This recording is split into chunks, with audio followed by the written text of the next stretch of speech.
చైతన్య రథం ప్రేక్షకులకు స్వాగతం, నమస్కారం. నేటి మన చైతన్య రథంలోని ప్రధాన వార్తలు. సత్కార్యానికి సహకరించక P4 పై దుష్ప్రచార దాడి ఎందుకు?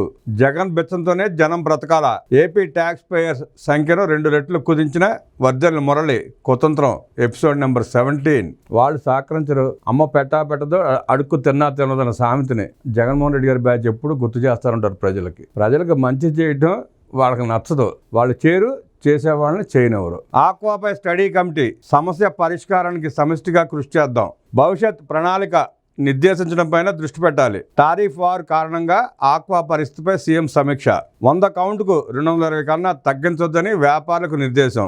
రొయ్యల చెరువులకు ఫ్రెష్ వాటర్ ఇచ్చేందుకు అంగీకారం. సచివాలయంలో ఆక్వా రంగ భాగస్వాములతో సుదీర్ఘ చర్చలు. దీని మీద జగన్మోహన్ రెడ్డి గారు ఒక ట్వీట్ చేశాడు నిన్న.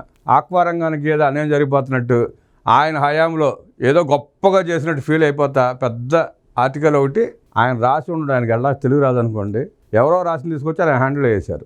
ఆక్వా రంగం రైతులను ముంచిందే జగన్మోహన్ రెడ్డి గారు, వాళ్ళకి నీళ్ళు ఇవ్వకుండా ముంచిందే జగన్మోహన్ రెడ్డి గారు. కరెంటు బిల్లులు తగ్గించకుండా కరెంటు బిల్లుల రేట్లు పెంచి వాళ్ళ నడ్డి విరిచిందే జగన్మోహన్ రెడ్డి గారు. ఆ సంగతి ఆక్వా రంగ రైతులందరికీ బాగా తెలుసు. కానీ ట్విట్టర్లో కొంతమంది తెలియదు కాబట్టి వాళ్ళ మోసం చేసుకోవడానికి ఆయన మోసం చేసుకుంటూ వేసిన ట్వీట్ అది. సుపరిపాలనపై సలహా మండలి సభ్యులుగా గేట్స్ ఫౌండేషన్, ఐఐటి సహా వివిధ రంగాల నిపుణులు. జూన్ 12 నాటికి వాట్సాప్ గవర్నెన్స్ పరిధిలోకి అన్ని సేవలు. ఆర్టీజీఎస్పై సమీక్షలో ముఖ్యమంత్రి చంద్రబాబు ఆదేశం. రాష్ట్ర ప్రభుత్వానికి సలహా మండలి, దాంట్లో ఎవరు భాగస్వాములు? గేట్స్ ఫౌండేషన్ తెలుసు కదా మీకు, బిల్ గేట్స్ ప్రపంచ ప్రఖ్యాతిగాంచిన ఐటీ రంగ నిపుణులు. గేట్స్ ఫౌండేషన్ స్థాపించి ప్రపంచానికి సేవలు చేస్తున్న మహానుభావుడు, ఆయన సలహా మండలిలో సభ్యుడు. అలాగే ఐఐటి సహా వివిధ రంగాల నిపుణులు, మంచి హోదాలో ఉన్న మంచి నిపుణులు ఆంధ్రప్రదేశ్కి సలహా మండలిలో సభ్యులుగా చేర్చుకునే ప్రయత్నం చేస్తున్నారు చంద్రబాబు నాయుడు గారు. గత జగన్ రెడ్డి పాలనలో చూసాం సలహాదారులు ఎలాంటి వాళ్ళు ఉన్నారో తెలుసు కదా. పేర్లు చదవం, మళ్ళీ చదివి చెప్పి ఇసుకొచ్చింది మాకు. వాళ్ళ ముఖ్యుడు సజ్జల రామకృష్ణారెడ్డి, సకల శాఖ మంత్రి, సకల సలహా మండలికి కూడా ఆయనే ప్రతినిధి. సాక్షిలో పనిచేసే వాళ్ళందరూ సలహాదారులే. సాక్షిలో జీతాలు ఇవ్వడం మానేసి ప్రజల సొమ్ము జీతాలకు ఇచ్చి పోషించుకున్నారు ఆయన జగన్మోహన్ రెడ్డి గారు. గతంలో గొప్ప మేధావులు పెట్టుకున్నాడు సలహాదారులుగా, సుమారుగా 40 మందినో 50 మందినో. ఒక్క సలహాదారుడు కూడా ఒక మంచి సలహా ఇచ్చిన పాపను పోలా. ఏం సలహాలు ఇచ్చారా అంటే అందరూ జైలుకి పంపించే సలహాలు మాత్రం గట్టిగా ఇచ్చారు బాగా. ఆరోగ్యాంధ్ర సాధిద్దాం ముఖ్యమంత్రి నారా చంద్రబాబు నాయుడు.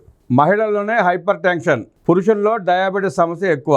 జిల్లాల వారి హెల్త్ రిపోర్టులపై CM presentation. Healthy wealthy happy AP సాధనకి ఈ ప్రయత్నం. జూన్ నాటికి స్క్రీనింగ్ పరీక్షలు పూర్తి చేస్తాం. జీవనశైలి మార్పుతోనే సంపూర్ణ ఆరోగ్యం సాధ్యం. ప్రజల్లో అవగాహన పెంచాల్సి ఉంది చంద్రబాబు. ఆహారపు అలవాట్లతో వ్యాధులు తగ్గించుకోవచ్చు. ఉప్పు, వంట నూనె, చక్కెర వినియోగం తగ్గించాలి. క్యాన్సర్ రోగుల్లో మహిళలే అధికం. రైతులు పురుగు మందుల వినియోగం తగ్గించాలి. అమరావతిలో గ్లోబల్ మెడిసిటీ నిర్మాణం. ప్రతి నియోజకవర్గంలో 100 పడకల మల్టీ స్పెషాలిటీ ఆసుపత్రి. రాష్ట్రంలో హెల్త్ టూరిజంకి ప్రోత్సాహం. జిల్లాల వారి ఆరోగ్య సమస్యలపై పవర్ పాయింట్ ప్రజెంటేషన్. ఆహారపు అలవాట్లతో రోగాలు తగ్గించుకోవచ్చు అని చెప్పేది ఏంటంటే ఉప్పు తగ్గించేయండి, ఆయిల్ వాడకం తగ్గిస్తే ఆరోగ్యం చాలా బాగుంటుంది. అలాగే పంచదార వాడకం. ఉప్పు, పంచదార, ఆయిల్ అలా కల్తీ ఆయిల్ వస్తుందో చూస్తున్నాం.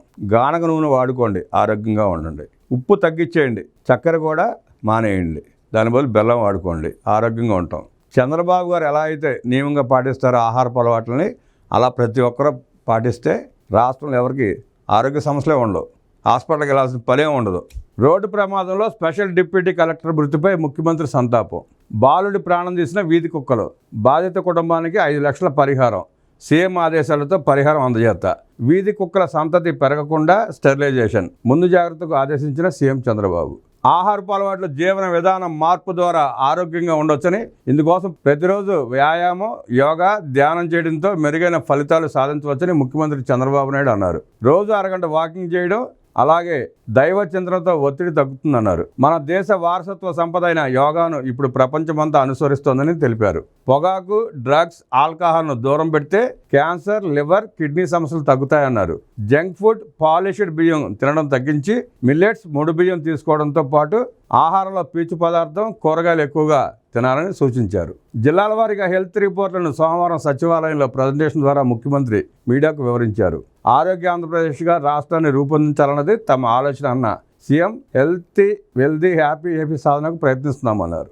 నలుగురున్న కుటుంబంలో నెలకు 600 గ్రాములు ఉప్పు వాడితే ఆ కుటుంబం ఆరోగ్యంగా ఉంటుంది. వంట నూనె నెలకు 2 లీటర్లు, చక్కెర 3 కేజీల కన్నా ఎక్కువ వినియోగించకుండా చూసుకోవాలి. వీటిని అధిక మొత్తంలో తీసుకుంటే ఆరోగ్య సమస్యలు ఎదుర్కోవాల్సి వస్తుంది. ప్రతి ఒక్కరూ తక్కువ ఆహారం ఎక్కువసార్లు తీసుకోవడానికి ప్రయత్నించాలి.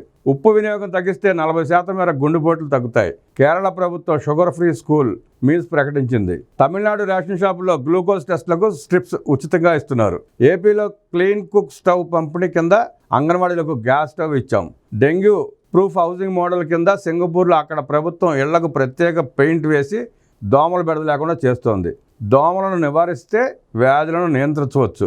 ఎన్టీఆర్ ట్రస్ట్ తరపున న్యూట్రిఫుల్ యాప్ డెవలప్ చేశాం. దీనికి స్క్రాచ్ అవార్డు కూడా వచ్చింది. ప్రస్తుతం 4 లక్షల మంది ఈ యాప్ను అనుసరిస్తున్నారని సీఎం తెలిపారు. రైతులు పంటలకు పురుగు మందుల వినియోగం తగ్గించాలి. వీటి వాడకం వల్ల పంజాబ్ రాష్ట్రం క్యాన్సర్ క్యాపిటల్ అయింది. దేశానికి అన్నం పెట్టిన రాష్ట్రం నేడు పురుగు మందుల వినియోగంతో అనారోగ్యం పాలైంది. అందుకే మన రాష్ట్రంలోని రైతుల్లో చైతన్యం తెచ్చి ప్రకృతి సేద్యానికి ప్రాధాన్యత ఇస్తున్నాం. ఆయుష్మాన్ భారత్ హెల్త్ అకౌంట్ జారీలో ఏపీ ముందంజలో ఉంది. రాష్ట్ర జనాభాలో దాదాపు 88% మంది ప్రజలకు హెల్త్ అకౌంట్ రూపొందించాం. కుప్పంలో పైలట్ ప్రాజెక్టుగా డిజిటల్ సర్వీస్ సెంటర్ ఏర్పాటు చేస్తున్నాం. ఫేజ్ 2లో చిత్తూరు జిల్లా, ఫేజ్ 3లో రాష్ట్రం మొత్తం ఈ విధానాన్ని అమలు చేస్తాం. 26 నెలల్లో ఈ వర్చువల్ ఆసుపత్రులను పూర్తి చేయాలని లక్ష్యంగా పెట్టుకున్నాం. హెల్త్ రికార్డు రూపొందించి డిజిటల్ లాకర్లో పెడతాం. ప్రతి ఒక్కరి ఆరోగ్యాన్ని చిన్నతనం నుంచి ట్రాకింగ్ చేస్తాం. కాలాన్ని బట్టి వ్యాధులు ఎప్పుడు వస్తాయో ప్రజలకు అలర్ట్ సందేశాలు పంపేలా రూపకల్పన చేస్తాం.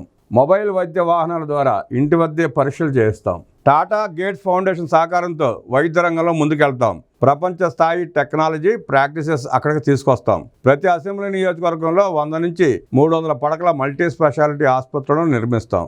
175 నియోజకవర్గాలకు గాను 70 నియోజకవర్గాల్లో మల్టీ స్పెషాలిటీ ఆసుపత్రులు ఉన్నాయి. లేని 105 నియోజకవర్గాల్లో 100 నుంచి 300 పడకల ఆసుపత్రులను పీపీపీ విధానంలో నిర్మిస్తాం. ఆరోగ్య సేవలను ప్రజలకు దగ్గర చేయడానికి మల్టీ స్పెషాలిటీ ఆసుపత్రులను నియోజకవర్గాల్లో నిర్మిస్తాం. రాజధాని అమరావతిలో పీపీపీ విధానంలో మెగా గ్లోబల్ మెడిసిటీని ఏర్పాటు చేస్తామని సీఎం చంద్రబాబు ప్రకటించారు. కేంద్రం దేశంలో 25 మెడిసిటీలను ఏర్పాటు చేసే ఆలోచన ఉందని, అమరావతిలో మెడిసిటీ నిర్మాణంపై కేంద్రంతో సంప్రదిస్తున్నామని వెల్లడించారు. దీనికి 200 ఎకరాలను కేటాయించి అందులో 100 ఎకరాలు హెల్త్ కేర్, సేవలకు 40 ఎకరాలు, రెసిడెన్షియల్కి 40 ఎకరాలు, కమర్షియల్కి 20 ఎకరాలు ఇచ్చే విధంగా విధానాలు రూపొందించారు. మెడిసిటీ ఏర్పాటుపై ఆరోగ్య శాఖ, సిఆర్డీఏ కలిసి పనిచేస్తాయి. హెల్త్ టూరిజానికి కూడా ఈ మెగా మెడిసిటీ ఉపయోగపడుతుందని సీఎం చంద్రబాబు ఆకాంక్షించారు. ఆర్థిక వృద్ధి రేటులో ఆంధ్రప్రదేశ్ రాష్ట్రంలో 2వ స్థానంలో నిలవడంతో ముఖ్యమంత్రి నారా చంద్రబాబు నాయుడు ఆర్థిక శాఖ మంత్రి పయ్యావుల కేశవ్ను అధికారులను అభినందించారు. అధికారంలోకి వచ్చిన 10 నెలల్లోనే రాష్ట్ర ఆర్థిక పరిస్థితి గాడిలో పడినందుకు ముఖ్యమంత్రి సంతోషం వ్యక్తం చేశారు. ఈ విషయమై ఆర్థిక ప్రణాళిక శాఖల ఉన్నతాధికారులను సోమవారం సచివాలయంలో ప్రత్యేకంగా ప్రశంసించారు. జిల్లా పర్యటనలో ఉన్న ఆర్థిక శాఖ మంత్రి ముఖ్యమంత్రితో భేటీకి హాజరు కాలేకపోగా తనను కలిసిన రాష్ట్ర ఆర్థిక శాఖ ముఖ్య కార్యదర్శి పీయూష్ కుమార్ పలువురు ఆర్థిక శాఖ ప్రణాళిక ఉన్నతాధికారులకు బహుమతి అరకు కాఫీ గిఫ్ట్ ప్యాక్లు అందించారు. హైపర్ టెన్షన్, హార్ట్ స్ట్రోక్లు, గుండె వ్యాధుల విషయంలో తూర్పుగోదావరి, విశాఖపట్నం, గుంటూరు జిల్లాలో అత్యంత ప్రమాదకర పరిస్థితులు నెలకొన్నాయి. జీవన విధానం వల్ల వ్యాప్తి చెందే వ్యాధులు ఎక్కువగా కృష్ణా, చిత్తూరు, నెల్లూరు జిల్లాలో నమోదవుతున్నాయి.